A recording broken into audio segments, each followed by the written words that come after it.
आपका वैशाली का यात्रा हो चुका था, मुजफ्फरपुर का यात्रा हो चुका था। यहाँ तो वो बहती में हाथ धोने चले थे जी। या तो चलती बस में प्रशांत किशोर बैठने चले थे, उस चक्कर में उन्होंने बस वाले के भी एक्सीडेंट करा दिया। खैर इसके बाद जो गोपी किशन है, हमने सुनील शेट्टी की एक फिल्म देखी थी गोपी किशन, रोल था जी। यहाँ तो बेचारे सिंगल रोल में थे बिल्कुल। और यहाँ अगर गोपी किशन 6500 वोट लेके आए हैं तो ये इनकी बड़ी जीत है। मुझे नहीं लगता कि राजद और महागठबंधन के इकोसिस्टम से इनको कोई फायदा हुआ है। मुझे नहीं लगता कि किसी ने इनकी मदद भी की है। कार्यकर्ता लेवल पे इनकी मदद हो गई हो, वोट लेवल पे इनकी थोड़ी मदद हो गई हो, अलग बात है, लेकिन ओवरऑल इनको इस पार्टी से चुनाव लड़ने का कोई फायदा नहीं हुआ है। छात्रों की उतरेगा, क्वालिटी एजुकेशन के लिए उतरेगा, तो लाठी डंडे भी जो पढ़ते हैं वो भी सोच समझ के पढ़ेंगे।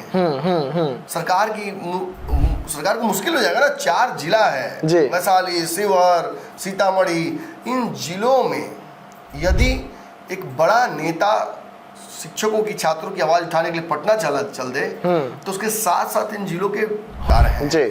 10 से 12 हजार कहा जा रहा है मत और काउंट होने हैं जी। लेकिन इसी बीच ये जो अपडेट है ये निर्णायक अपडेट है, निर्णय अपडेट है, अंतिम अपडेट है। अब इसके बाद आपको ना तो इससे पहले 2 घंटे पहले आपने किसी चैनल पर कोई खबर देखी है, ना इसके बाद आप 2 घंटे तक किसी जो वहां मोबाइल बंद करके बैठे हुए थे वो अपने घर चले गए मोबाइल ऑन करके, और ऐसी स्थिति मोबाइल चार्ज करने लग गए हैं ज्यादातर लोग। अब ऐसी स्थिति में मनोरमा ग्रुप जो सोचता है वो करता है, आपके अपने सपनों का आशियाना।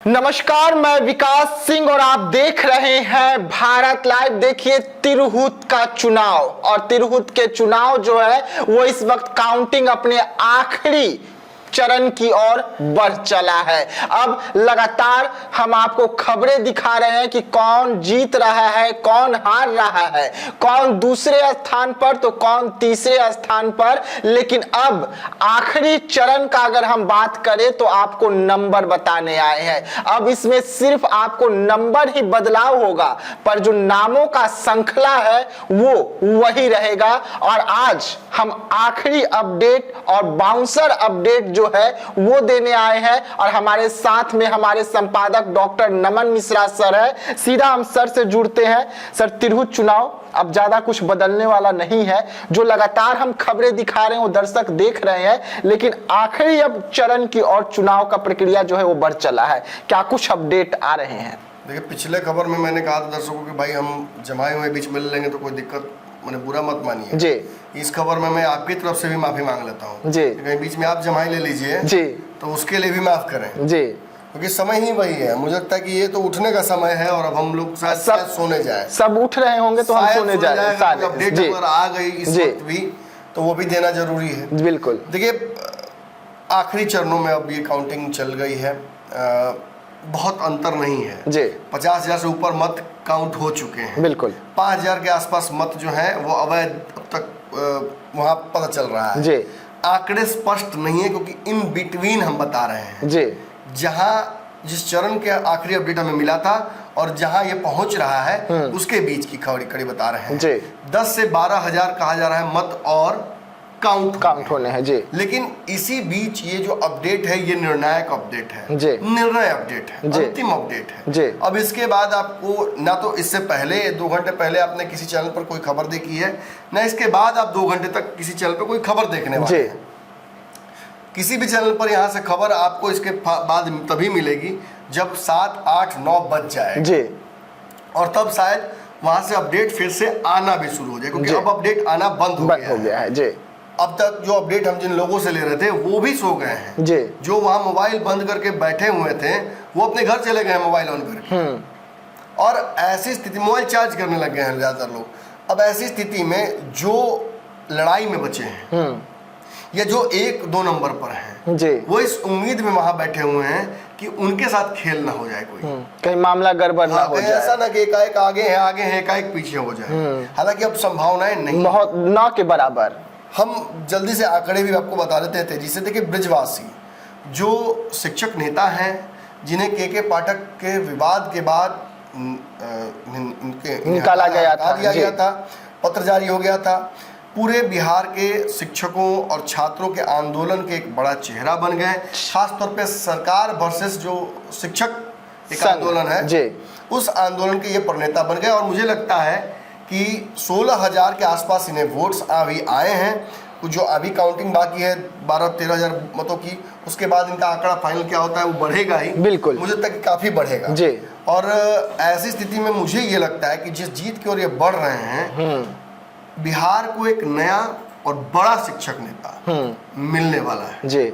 मुझे लगता है कि इनकी वैल्यू बढ़ेगी। और अगर नीतीश कुमार के चुंगल से बच गए, तो नीतीश कुमार तो चाहेंगे कि ये उनके आसपास रहें, नीतीश कुमार ये भी चाहेंगे कि मेरे पाले में आ जाए, आंदोलन को मैनेज कर रहे हैं जी।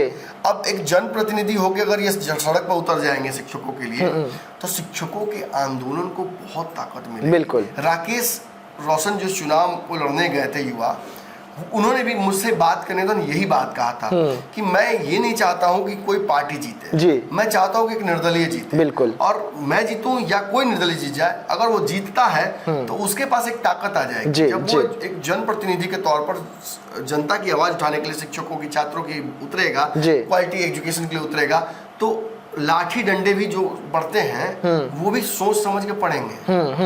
सरकार को मुश्किल हो जाएगा ना, 4 जिला है, वैशाली, शिवहर, सीतामढ़ी, इन जिलों में यदि एक बड़ा नेता शिक्षकों की, छात्रों की आवाज उठाने के लिए पटना चल दे, तो उसके साथ साथ इन जिलों के सारे पढ़े लिखे लोग चल देंगे, तो एक बड़ी ताकत हो जाएगी। विनायक गौतम दूसरे नंबर पर है, लगभग 8,000 के आसपास इन्हें वोट आया है। विनायक गौतम प्रशांत किशोर के अब प्रत्याशी हो गए। कुछ दिन पहले तक निर्दलीय थे, और निर्दलीय होते तो बड़ा अच्छा प्रदर्शन इनका था, लेकिन अब चूंकि प्रशांत किशोर की पार्टी की तरफ से आए हैं, तो बहुत हम इनके प्रदर्शन से बहुत खुश नहीं हो सकते। इतना जरूर कहूंगा कि जो जदयू यानी एनडीए और जो तेजस्वी यादव के राजद के प्रत्याशी हैं, उनसे तो ये कागज पर जीत गए हैं। कहने का मतलब कि जो विनायक गौतम है, इनका अपना जो जनाधार है, उस आधार पर तो बढ़िया वोट लेके आए हैं। प्रशांत किशोर का वोट कहाँ गया?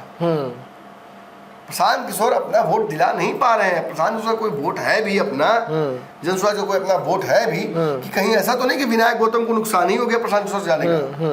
ये एक सवाल चुनाव के बाद भी प्रशांत किशोर का पीछा करेगा जी। और 4 सीट पर जो अभी वोटिंग हुई थी, जहाँ के परिणाम आए थे, वहां तो प्रशांत किशोर ये बोलकर बच गए थे कि हम इसलिए नहीं जीत सके या हम इसलिए फाइट नहीं कर सके क्योंकि मेरा यात्रा नहीं हुआ था। लेकिन आपका मुजफ्फरपुर का तो यात्रा हो चुका है। यात्रा नहीं किया था तो फिर चुनाव लड़े क्यों? वहाँ बिना तैयारी के कोई एग्जाम देने जाता है? आपका वैशाली का यात्रा हो चुका था, मुजफ्फरपुर का यात्रा हो चुका था। यहाँ तो वो बैठिंग में हाथ धोने चले थे, या तो चलती बस में प्रशांत किशोर बैठने चले थे, उस चक्कर में उन्होंने बस वाले के भी एक्सीडेंट करा दिया।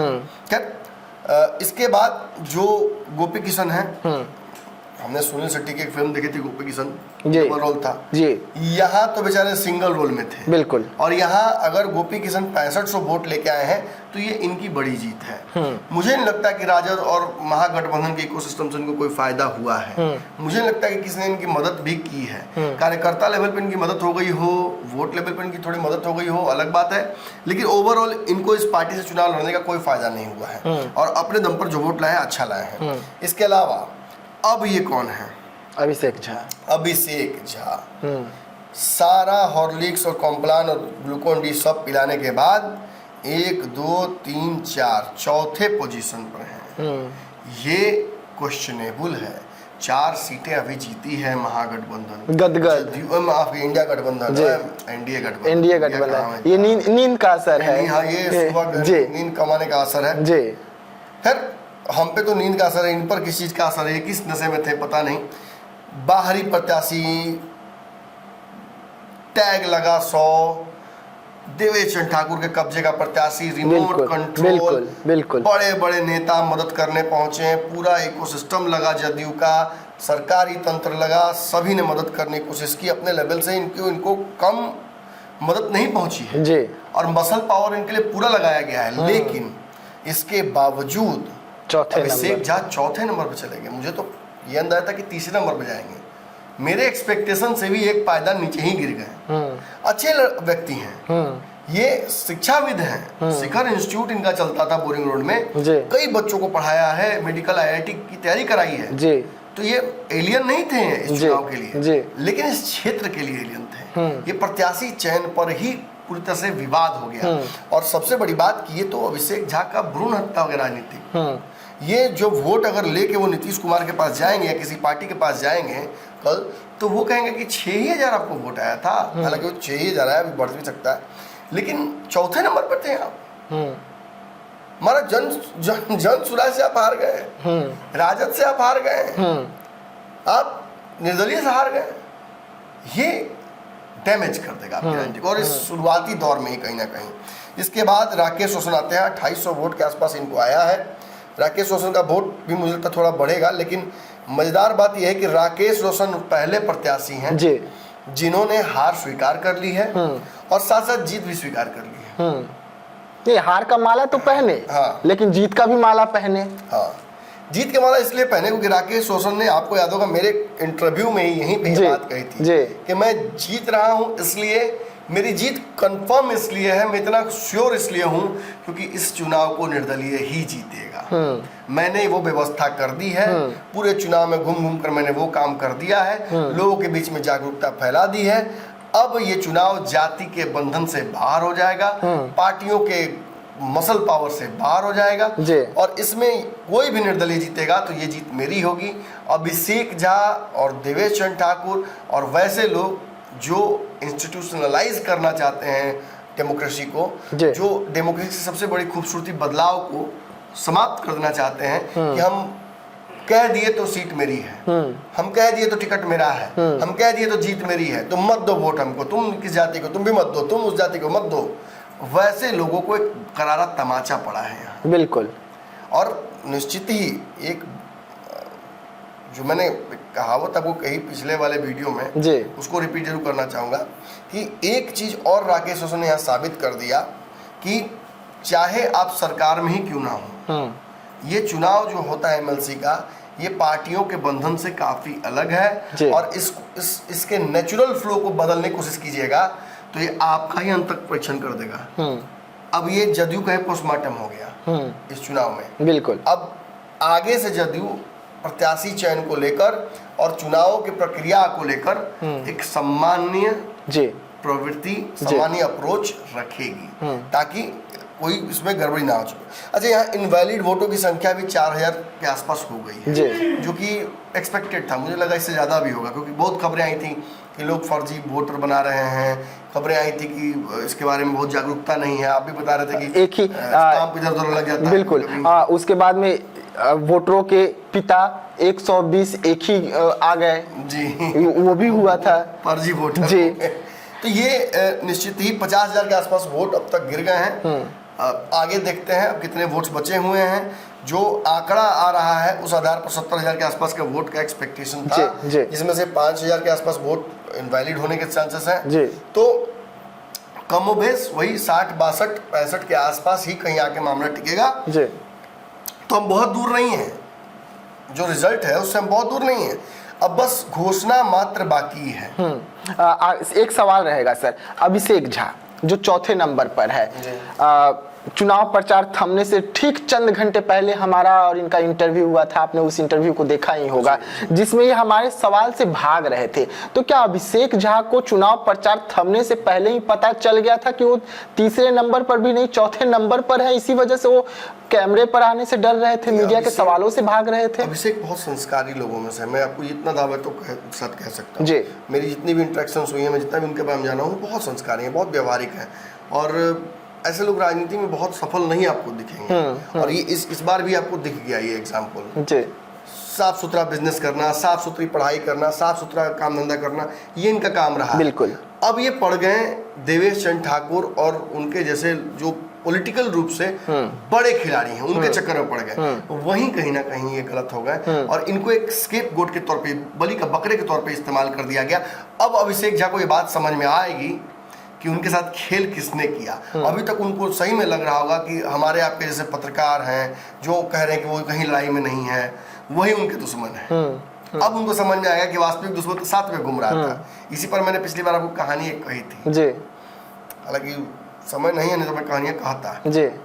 जी देखिए, लगातार हम आपको खबरें दिखा रहे हैं, तिरहुत कौन जीत रहा है, कौन हार रहा है, और ये आखिरी चरण की ओर जो इस वक्त भरी हुई है वोटिंग का जो सिलसिला चल रहा है, उससे हम आपको खबर निकाल कर छान कर लेकर आ रहे हैं और हम अपना फाइनल रिपोर्ट आपको दिखा रहे हैं। वहां काउंटिंग जारी है, लेकिन अगर हम बात करें तो इसी आंकड़े से वहां का आंकड़ा भी आपको मैच होता हुआ नजर आएगा। हालांकि थोड़ा इधर उधर हो सकता है, ये हम भी मानते हैं, लेकिन मान के चलिए कि ये फाइनल आंकड़ा जो है हम आपके सामने पेश किए हैं। हम वहां का भी आंकड़ा पेश करेंगे, फाइनल आंकड़ा, और आपको दिन भर हम आपको तिरहुत से जुड़ी हुई तमाम खबरें, देश से और बिहार से जुड़ी हुई तमाम खबरें देते रहेंगे। इसी तरीके से बने रहिएगा हमारे साथ, दीजिएगा इजाजत, धन्यवाद। पनोरमा ग्रुप, जो सोचता है वो करता है।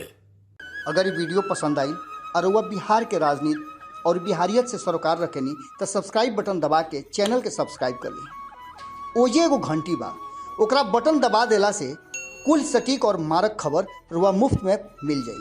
अगर रुआ पत्रकारिता के हमनी के नया प्रयोग में सहयोग कर चाहतानी तो ज्वाइन बटन दबा दी। पेटीएम नंबर नोट कर ली 9386816700। धन्यवाद।